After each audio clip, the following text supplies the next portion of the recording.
Are you ready for the first act? I thought you might be. This is called Charlie and the Princess. It's a magical tale of love and poultry.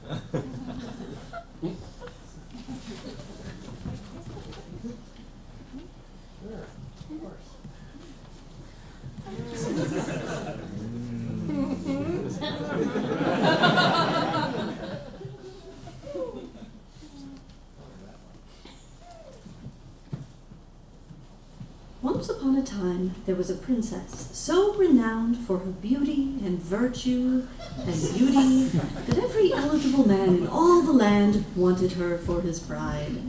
Aristocrats and astronauts and best-selling authors asked for her hand.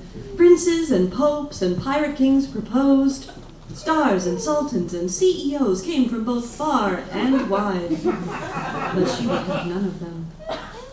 They poured riches at her feet. They conquered nations and named them after her. They founded religions to worship her right eyebrow. But her answer was still no. All the princess wanted to do was sit quietly in her garden and play with her best friend, Charlie. Now, Charlie and the princess had been playing together in the garden since they were wee babies, and they had been best friends for exactly that long. And Charlie was a good friend to the princess, holding her hand when she was ill, seeing her safely back in her house, and laughing with her endlessly over the ridiculous antics of her lovelorn suitors. Yes, the princess would have been content to sit with Charlie in the garden forever.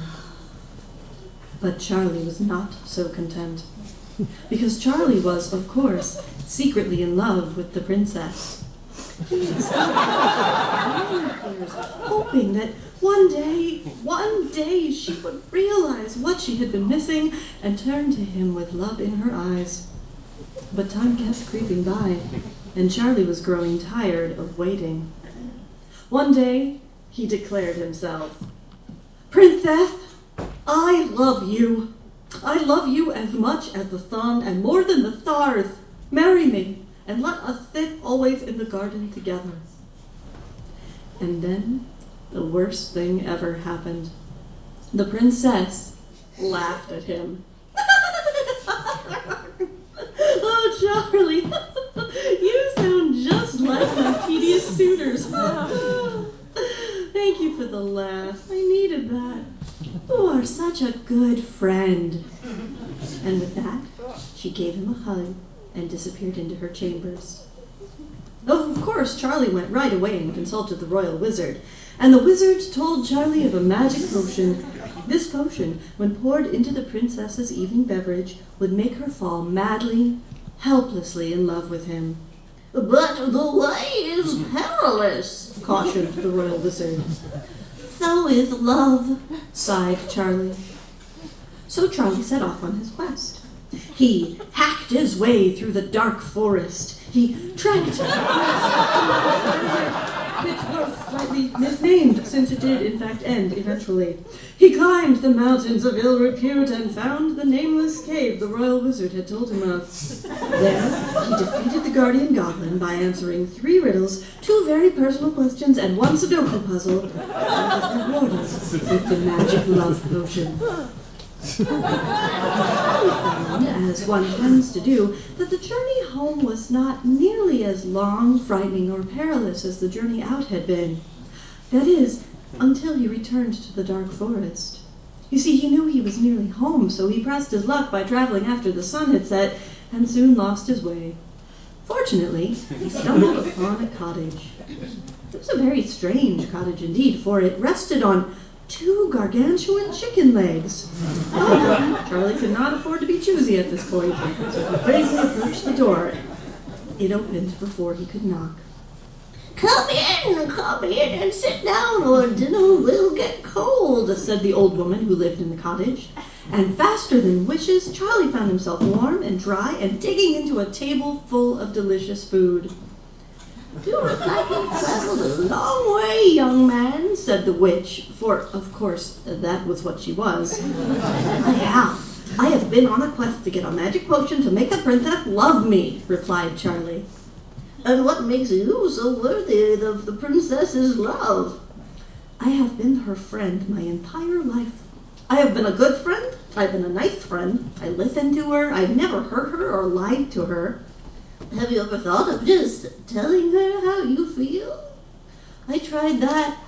It did not go so well. Let me make sure I have this right. This young woman, your friend, doesn't love you. And you know this, but you are going to spike her drink with a potion that will make her willing to be your wife? Yes, said Charlie, just a wee bit defensively. I've been patient. I've done all the right things. I've waited long enough. I deserve this.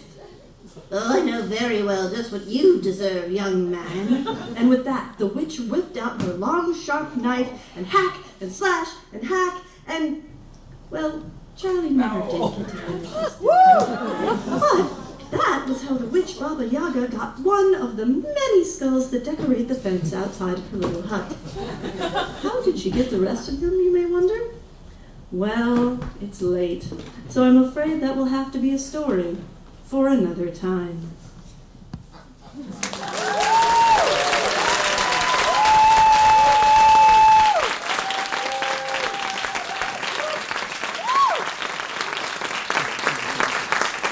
Princess, ladies and gentlemen. Oh, Baba Yaga. We love her. But